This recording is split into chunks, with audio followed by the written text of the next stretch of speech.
சம்பவத்தை செவ்வனையே சிறப்பாக செஞ்சு விட்டாச்சு. அதாவது இன்றைக்கி நாளில் 2 சம்பவம் நடந்துச்சுங்க. ஒன்று கிரிக்கெட் உலகில், இன்னொன்று சினிமா உலகில். சினிமா உலகில் என்னென்னு நான் சொல்லி தான் உங்களுக்கு தெரியணுன்ட்டு இல்லை. லியோ ட்ரெய்லர் ரிலீஸ் ஆகி அப்படியே பயங்கரமாக அப்படியே எவ்வளோ வியூஸ் எதுவுமே நான் போகலை. பிகாஸ் இன்றைக்கி நான் கொஞ்சம் பிஸியாக இருந்தேன். அதனால தான் இந்த எபிசோடுமே அநியாயத்துக்கு லேட்டாக வருது. நைட்டு 1 மணிக்கு வரும்னு நினைக்கிறேன். இப்போ நான் ரெக்கார்ட் பண்ணுறப்போ மணி 12. ஸோ அந்த மாதிரி லியோ டீசர் பயங்கரமாக போயிட்டுருக்க சமயத்தில் இங்கே வந்து பார்த்தா அடி ஆத்தா அப்படின்ற மாதிரி நியூசிலாந்து புட்டுச்சு இங்கிலாண்டை மரண அடி. அதாவது இங்கிலாண்டில் டிஃபெண்டிங் சாம்பியன், ரெய்னிங் சாம்பியன்ஸ், அது இது இங்கிலாண்டு அப்படி இப்படின்ட்டு இருந்தோம்.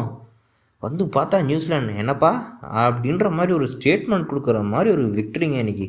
So welcome to it's just another podcast with me R Ritish season 2.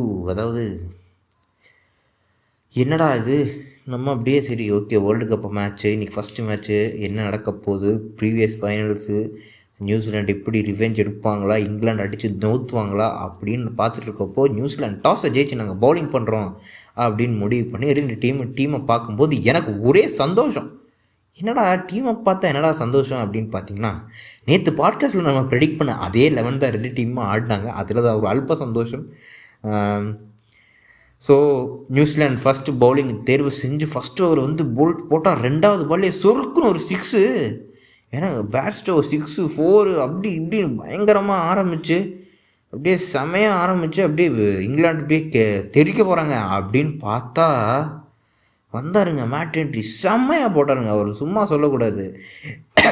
First spell பயங்கரமாக போட்டு டேவிட் மலானோட விக்கெட் எடுத்தார்.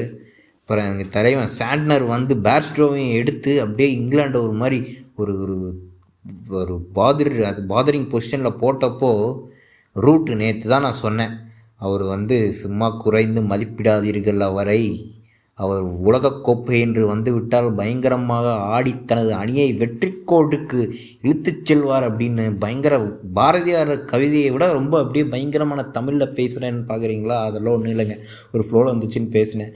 ஸோ அவர் பயங்கரமாக ஆடி அந்த போல்ட்டை தூக்கி ரிவர்ஸ் கூப் ஒரு 6 அடித்தார். டெஸ்ட் மேட்ச்சில் தான் பண்ணுவார்னு பார்த்தா ஒன் டேலையும் வந்து அதையே பண்ணி பயங்கரமாக ஸ்டார்ட் பண்ணார். அவர் தான் ஆக்சுவலி அவர் ஒரே ஒருத்தர் தான் அந்த only positive from England team. 74 run அடித்தார்.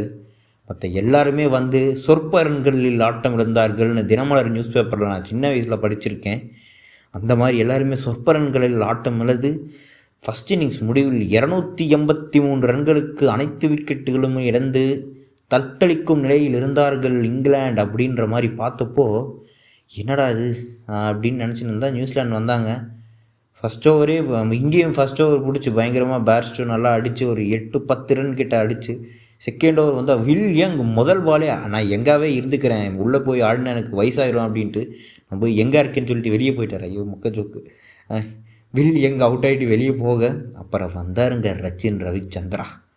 அதாவது எனக்கு நல்லா ஞாபகம் இருக்குது, ஹாரி ப்ரூக் ரச்சின் ரவிச்சந்திராவை பிடிச்சி ஒரு 2 4 ஒரு 6 தொடர்ந்து அடித்தோன்னே அப்படியே இன்றைக்கி புழக்க போகிற தலைவன் அப்படின்னு பார்த்தா அடுத்த பாலே வந்து ரச்சின் ரவிச்சந்திரா அவுட் எடுத்ததுக்கப்புறம் எனக்கு அப்படியே லேட்டர் ஆஃப் தி இன்னிங்ஸ்லாம் நமக்கு தோணியிருக்கும், நீங்கள் அடிக்க போகிறது அவனை இல்லைடா, அவன் தான் உங்களை அடிக்க போகிறான் அப்படின்ற மாதிரி. என்ன கேஜிஎஃப் டைலாக்லாம் வருது. ஐயோ ஏதோ ஒன்று நம்ம கிரிக்கெட்டை மட்டும் பேசிட்டு போயிடுவோம். அந்த மாதிரி ரச்சின் ரவிச்சந்திரா இன்றைக்கி பேட்டிங்க்கு வந்து என்னடா இது இந்த சிறு குழந்தை இப்படி ஆடுறாரு. ஏன்னா அவரோட எனக்கு ஃபஸ்ட்டு மெமரி பார்த்திங்கன்னா இந்தியா வர்சஸ் நியூசிலாந்து 2021 நான் காலேஜ் சேர்ந்த புதுசில் அப்புறம் பிஎஸ்டி மிஸ்ஸிங் பிஎஸ்டி. சரி ஓகே, நம்ம இன்றைக்கி ரொம்ப கிரிக்கெட் விட்டு வெளியே போயிட்டே இருக்கோம். அதெல்லாம் இல்லாமல் கிரிக்கெட்டுக்குள்ளே வந்தப்போ India versus New Zealand first test Nagpur ஏதோ ஒரு ஊரில் நடக்கும். அந்த ஊரில் 9 விக்கெட் போயிடும், 10 ஓவர்கிட்ட மிச்சம் இருக்கும். இவரும் ஜிதேந்திர பட்டேல்னு ஒருத்தர் அதுதான் போன வருஷம் 10 விக்கெட் எடுத்தார். அதே 22வது மேட்ச்சில் 2 பேரும் சேர்ந்து ஒரு கட்டை வைப்பாங்க. அதாவது பயங்கரமாக அப்படியே எதுவும் இருட்டிகிட்டு இருக்கும், பயங்கரம் அப்படியே டொக்கு வச்சு மேட்ச்சை ட்ரா பண்ணி விட்டுருவாங்க. எனக்கு அப்படியே யாராவேன் அப்படின்னு பார்த்தா இந்த பையன் வந்து பார்த்தா இந்தியன் தான். ஆனால் இந்தியாவில் பிறந்து இந்தியாவுக்கு எதிராக இந்த மாதிரி ஒரு மேட்ச் அப்படின்ற மாதிரி நான் சோகமாக இருந்தேன். ஆனால் அவர் ஒரு பியோர் இண்டியன் அப்படின்றது அவர் பேர்லேயே தெரிஞ்சது. ரச்சின் ரவிச்சந்திரா வந்து இது நான் வந்து எதுவும் சும்மா அடிச்சு விட்றேன் பேச்சு போக்கல அப்படின்னு நினச்சிக்காதீங்க. ஸோ ரச்சின் ரவிச்சந்திரா வந்து அந்த ரான்றது வந்து ராகுல் டிராவிட்டில் இருக்க ராவும் சச்சினில் இருக்க சின்னும் தான் ரச்சின் அப்படின்னு அவங்க அப்பா ஒரு கிரிக்கெட் ஃபேனுன்றனால ரச்சின் ரவிச்சந்திரான் பேர் வச்சு அவர் நியூசிலாண்டுக்காக ஆட வச்சு இப்படி ஒரே வச்சு கடைசியில் இந்தியாவுக்கு வச்சு செய்யாமல் இருந்தால் சரி, ஏதோ ஒன்று நம்ம மேட்ச்சுக்கு திரும்பி வந்தால் ரச்சின் ரவிச்சந்திரான் கான்வேவும் ஆடினாங்க. அதுக்கு மேலே எனக்கு பேசுகிறதுக்கு ஒன்றுமே இல்லை. இன்றைக்கி மேட்ச்சில் நான் அப்படியே பயங்கரமாக இந்த மாதிரி அந்த தருணத்தில் அப்படி நடந்துச்சு, இந்த தருணத்தில் இப்படி நடந்துச்சு, அப்படியே மேட்ச் அப்படியே கடைசி ஒரு வரைக்கும் பயங்கரமாக போச்சு. அது இதுன்னு ஏதாவது சொல்லி இந்த எபிசோட ஒரு 15 நிமிஷத்துக்கு இழுத்து அப்படியே கொஞ்சம் குலத்தி கேட்டு வைக்கலான்னு பார்த்தா அதுக்கெல்லாம் எதுக்குமே ஆப்பர்ச்சுனிட்டியே கொடுக்கலாம். அவங்க 2 பேரும் ஒரே விக்கெட் போச்சு, அவ்வளோதான். என்னப்பா விக்கெட் போச்சா, சரி ஓகே இங்கிலாந்து நீங்கள் திரும்பி வேறு கிரவுண்டுக்கு போங்கன்ற மாதிரி அந்த விக்கெட் போனாலும் அதுக்கப்புறம் நின்று ஆடினாங்க பாருங்கள். ஆடுறாங்க ஆடினே இருக்காங்க. எனக்கு இது போரே அடிக்காதான்ற மாதிரி. இவர் என்னன்னா 4 அடிக்கிறாரு, வேறு கான்வே வர போலலாம். ரச்சின் தான் அப்படியே ஆப்போசிட் 6 அடித்து மனுஷன் அப்படியே தெரிக்க விட்றாப்புல. அந்த பையன் என்னோட சின்ன பையன் நினைக்கிறீங்க பாருங்கள், என்னோட சின்ன பையன் போய் நியூசிலாண்டு கடி கப்பு ஜெயிச்சிட்டு இருக்கான். நான் இங்கே காஃபி கப்பு கூட வாங்கி வழி இல்லாமல் அந்த மாதிரி அந்தளவு கஷ்டத்தில் இல்லை, சும்மா ஜெனரலாக சொல்கிறேன். அந்த மாதிரி பயங்கரமாக ஆடி, அதாவது ஒரு 270 சொச்ச பார்ட்னர்ஷிப் ஆக்கி 38 ஓவர்களில் 250 ரன்களை சேஸ் பண்ணி அப்படியே பயங்கர ரெக்கார்டு பிரேக்கிங் க்ரஷிங் விக்ட்ரி அப்படின்ற மாதிரி பயங்கரமாக ஆடி அப்படியே நியூசிலாந்து இன்றைக்கி முதல் மேட்சை ஜெயிச்சிருக்காங்க. ஸோ இந்த மேட்ச்சில் இன்ட்ரெஸ்டிங்கான தருணங்கள் என்ன அப்படின்றத பார்த்தோம்னா, ஃபஸ்ட்டு எனக்கு 2 டீம்லேருந்து பாசிட்டிவ்ஸ் என்ன நெகட்டிவ்ஸ் என்ன அப்படியே பிரித்து பார்த்தோம்னா இன்னொரு 5 நிமிஷம் பேசிடலாம். அதுக்காக தான் நான் பேசுகிறேன். ஸோ ஃபஸ்ட்டு இங்கிலாண்டில் எடுத்துட்டிங்கன்னா பாசிட்டிவ்ஸ் டெஃபினட்டாக ஜோ ரூட் சொல்லி ஆகணுங்க.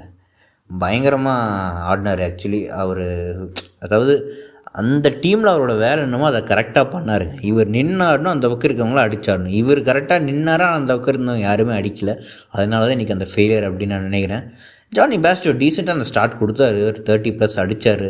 பவர் பிளேயர் நல்லா டாமினேட் பண்ணார். எல்லாமே நல்லா தான் போயிட்டு இருந்துச்சு. இங்கிலாண்டை பொறுத்த வரைக்கும் பவுலிங்கை பொறுத்த வரைக்கும் என்னங்க சொல்கிறது, 250 ரன்னை ஒரே விக்கெட்டை மட்டும் எடுத்து 38 ஓவரில் குடிக்கிறீங்கன்னா டெஃபினட்டாக it's a very much worrying sign. அதுவும் எனக்கு ரொம்ப பெரிய கொஸ்டினாக இருந்தது என்னென்னு பார்த்தீங்கன்னா, ரீஸ்டாப்லி டேவிட் வில்லியன் உங்களுக்கு 2 லெஃப்ட் ஆர்ம் ஃபாஸ்ட் பவுலர்ஸ் இருக்காங்க. 2 பேருமே நல்ல ஃபார்மில் வேறு இருக்காங்க. அவங்க 2 பேர்த்து நீங்கள் உட்கார வைக்கிறது அப்படின்றது எந்த அளவுக்கு சரி அப்படின்றது எனக்கு படலை.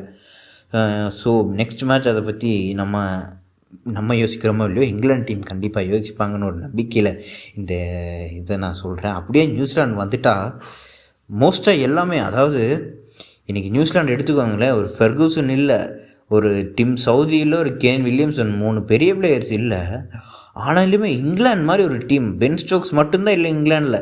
ஆக்சுவலி பென் ஸ்டோக்ஸ் ஒரு 2 வருஷமாகவே இங்கிலாண்டுக்கு இல்லை, இப்போ தான் 2 மாதமாக ஆடின்னு இருக்காருன்னு வச்சுக்கோங்களேன். அப்படி ஒரு இங்கிலாந்து டீமை நீலா ஒரு டீமா அப்படின்ற மாதிரி அடிச்சுட்டாங்க. எப்படி இருக்கும் யோசிச்சு பாருங்களேன். இதுக்கு அவங்களே திரும்பி வந்துட்டாங்கன்னா எப்படி இருக்குன்னு யோசிச்சு பார்த்தாலே பயங்கரமாக இருக்குது. இதுக்கும் இன்னொரு இன்ட்ரெஸ்டிங்கான ஃபேக்ட் என்னென்னா, ரச்சின் ரவிச்சந்திரா இன்றைக்கி ஆடி இருக்கவே மாட்டார். ஃபெர்கூசன் மேட்ச்சுக்கு கொஞ்ச நேரம் முன்னாடி ஒரு நிகில் வந்தனால ரச்சின் ரவிச்சந்திரா, தம்பி அந்த பையனுக்கு அடிபட்டுருச்சாமா, நீ வந்து ஆடு பண்ணனே, என்னப்பா லாஸ்ட் டைமில் கூப்பிட நான் என்ன ரீபவுண்டா அப்படின்ற மாதிரி இல்லாமல் ரச்சின் ரவிச்சந்திரா வந்து ஆடி கொடுத்து ஆட்டநாயகன் விருதையும் வாங்கி அப்படியே பயங்கரமாக வந்து முதல் வேர்ல்ட் கப் மேட்ச் அப்படியே ஒரு பயங்கர record braking threshing victory for New Zealand over England அப்படின்ற மாதிரி சொல்லி பயங்கரமாக ஆடி எனக்கு இன்றைக்கி பேசுகிறதுக்கு இது கண்டென்ட்டே கொடுக்காம சப்ப மேட்சாக முடிச்சு விட்டாங்க. But anyways congratulations to New Zealand on winning the first match of the world cup. இன்னொன்று நான் பார்த்தேன், எனக்கு அப்படியே டர் ஆகிடுச்சு. அதாவது எல்லா வேர்ல்டு கப்பில் கடைசி 3 வேர்ல்டு கப்பாக யார் முதல் 100 அடிச்சிருக்காங்களோ அந்த 100 அடித்த டீம்லேருந்து தான் வேர்ல்டு கப்பு தூக்குவாங்க அப்படின்ற மாதிரி இருந்துச்சு. அதில் சும்மா சூப்பர்ஸ்டிஷன் நம்பக்கூடாது. அப்படின்னா ஹோஸ்ட் கண்ட்ரி தான் நம்ம கடைசி 2 டைம் ஜெயிச்சிருக்குன்னா அது சூப்பர்ஸ்டிஷன் கிடையாது, அது logical. They know the home condition, so they play well all those stuff. அந்த மாதிரி நான் சொல்கிறேன். ஸோ ஏதோ ஒன்று இந்த மாதிரி பல தருணங்கள் இந்த வேர்ல்ட் கப்பில் ஃபஸ்ட்டு மேட்ச்சு உண்மையான நல்லா என்டர்டெய்னிங் மேட்சாக இருந்துச்சு. இந்த மாதிரி பல மேட்சஸ் இந்த வேர்ல்ட் கப்பில் திரும்பி வரும் அப்படின்ற ஒரு எண்ணத்தோட இன்றைக்கி நான் உங்ககிட்ட இருந்து விடைபெறுவது நான் ரிதீஷ் இன் it's just another podcast season 2 the cricket fever. அடுத்த எபிசோட் நான் அப்டேட் கொடுக்க மறந்துட்டேன். அடுத்த எபிசோடு அப்படி வந்து இந்தியா vs ஆஸ்திரேலியா ப்ரிவியூவாக தான் இருக்கும். ஸோ அது வந்து என்னென்னா, அதில் ஒரு விஷயங்கள் இருக்கும். நான் அது வந்து நாளான்னைக்கு வந்து வரும்போது உங்கள்கிட்ட சொல்லி அதோட உங்களிடந்து விடைபெறுவது நான் ரிதீஷ் இன் it's just another podcast season 2 the cricket fever. 2வது வாட்டி சொல்கிறேன், இன்னொரு வாட்டி சொன்னேன், நீங்கள் பாட்காஸ்ட் அன்ஃபாலோ பண்ணிட்டு ஸ்பாட்டிஃபை அன்இன்ஸ்டால் பண்ணிட்டு கிளம்பிடுவீங்கன்றனால ஃபாஸ்ட்டாக டாட்டா பை சொல்லிட்டு கிளம்பிக்கிறேன். டாட்டா.